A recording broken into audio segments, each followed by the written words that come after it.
Mama used to fix my hair with a wooden comb. After what happened, it got all scorched and tangled. You've come so far, my Rubuska. I crossed the Rila Mountains, waded through the Struma River, and traveled along the Danube. I even rode a train. I can feel your joy. Yes, happier than I've been in a long time, Mama. Till the very end of her near-endless life. Rubuska stood strong as a guardian over all she held dear.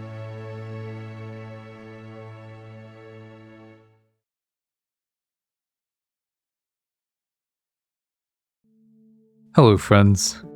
Rubuska, the featured character for patch 3.1, is a specialized healer for the Bloodtithe team. We'll be taking an analytical look into her passives and skills and see how they interact and come together. I can say definitively that she is worth your pulls, but in this current state of the game, where every single unilog is in high demand, I'll outline who should be prioritizing Rubuska on her debut.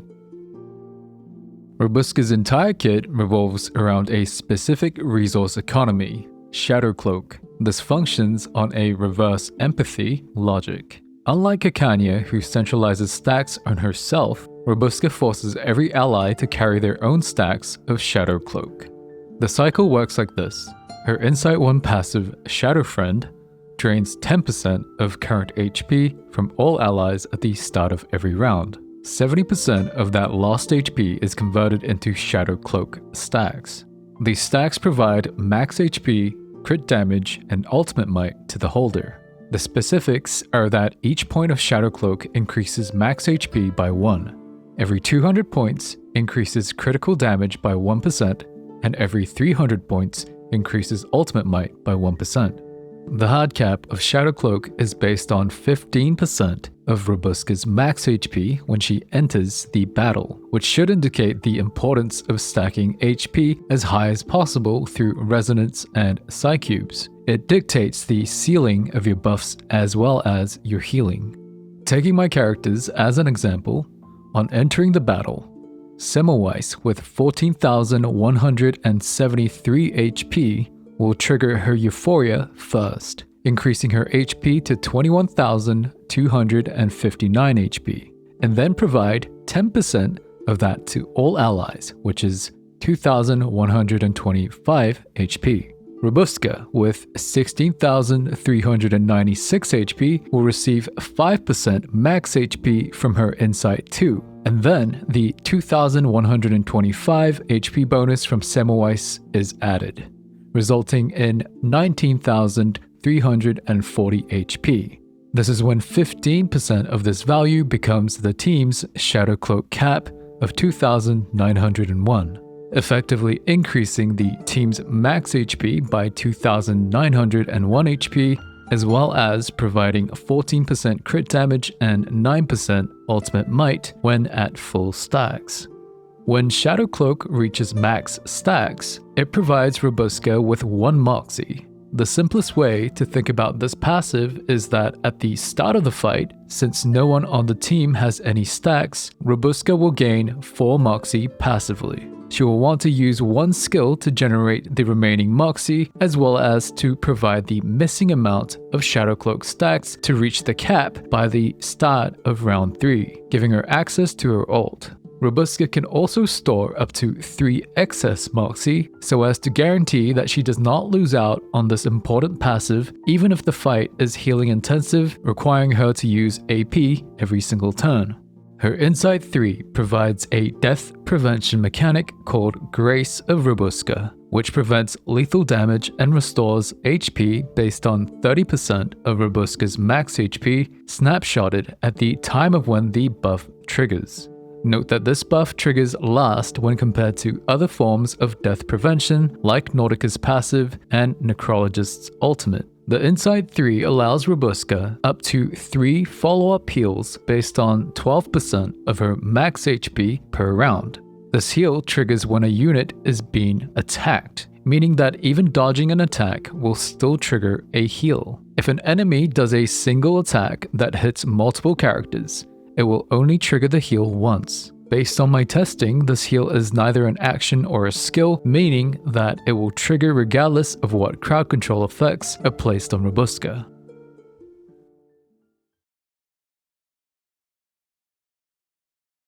Her skill 1, Midnight Mischief, ignores the attack stat entirely, replacing the attack variable with 20% of Rubuska's max HP. The skill acts as a shadow cloak generator as well as serving to move Rubuska's Moxie. For the shadow cloak generation portion of the skill, it snapshots Rubuska's max HP and uses 3% at rank 1 and applies it as shadow cloak stacks. Her skill 2, Shadow Guards, is a powerful AoE heal that also generates stacks equal to 4% of Rubuska's current HP. It takes 25% of the ally's missing HP, which is calculated first, then calculates 20% of Rubuska's max HP, combining the two to trigger the AoE heal. You can see how this healing scales extremely well with Bloodtithe units that like to hover at low HP while having incredibly large HP pools. Her ultimate skill, Victory Belongs to Rubuska the First, is where the concept of her cycle is actualized. Rubuska is not designed to let the whole team keep her buffs at all times. Her ultimate essentially executes a funnel strategy.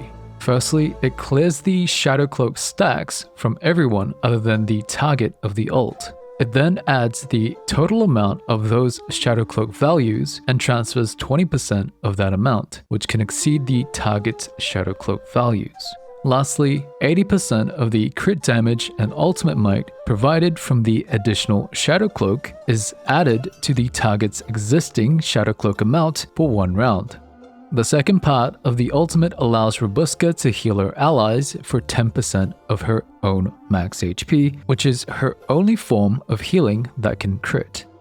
In regards to portraits, Rubuska is a complete character at P0. My analysis regarding portraits will only involve significant alterations to gameplay or the ability to unlock certain strategies that are not possible without portraits. Therefore, my recommendations focus on meta approaches and not an attempt to sell you on an expensive and unnecessary character dupe. As a result, in regards to Rubuska's portraits, I can only say that they allow her to come closer in terms of bridging the gap between healer into a healer with strong support capabilities, with P1 providing the largest increase in value by allowing her Shadow Feast ultimate buff to transfer an increased amount of crit damage and ultimate might, and more importantly, lasting 2 rounds up from 1. The rest, while nice to have, are nothing more than minor number adjustments.